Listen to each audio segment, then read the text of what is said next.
నేస్తం మా నేస్తమని ప్రజలు రేవంత్ రెడ్డి గారు గౌరవ ముఖ్యమంత్రి గారి నాయకత్వం బలపరుస్తున్నాం.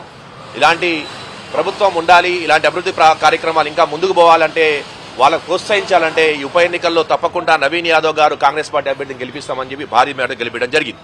అయితే దాంట్లో భాగంగానే ఎన్నో రోజుల నుంచి గతంలో కౌన్సిల్ మీటింగ్లో కూడా చెప్పాను, అంతకుముందు కౌన్సిల్ మీటింగ్ చెప్పడం జరిగింది. నాకు నా కుటుంబానికి ప్రాణహాని ఉంది.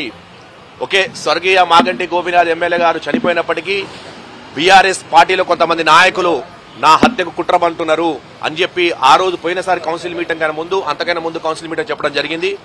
రాష్ట్ర డీజీపీ గారికి అదే రాష్ట్ర ఇంటెలిజెన్స్ అధికారులకు కూడా నేను ఫిర్యాదు పెట్టుకోవడం జరిగింది.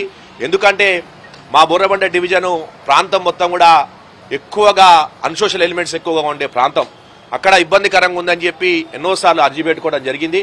పోయినసారి కౌన్సిల్ మీటింగ్లో కూడా చెప్పడం జరిగింది. నువ్వు ఆ రోజు కూడా పత్రికా విలేకరుల అడిగిన సమాధానాలకు సాక్షిగా చెప్పడం జరిగింది మీడియా వేదికగా.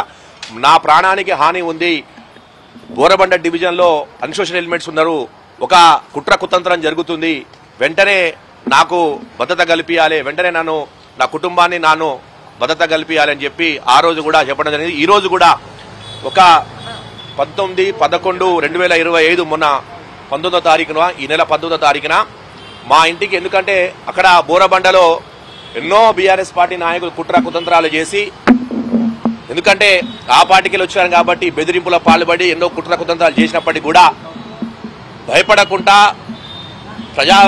ప్రజల్లో మమేకమై ప్రజల్లో కలిసి, ఎందుకంటే ప్రజాక్షేత్రం ఉన్నప్పుడు దేనికైనా భరించడానికి సిద్ధంగా ఉండాలి. కుట్రలు చేసినప్పుడు కూడా, హత్య కుట్రలు చేసినప్పుడు కూడా, ఆరోపణలు చేసినప్పుడు కూడా సిద్ధంగా ఉండాలి. కాబట్టి నేను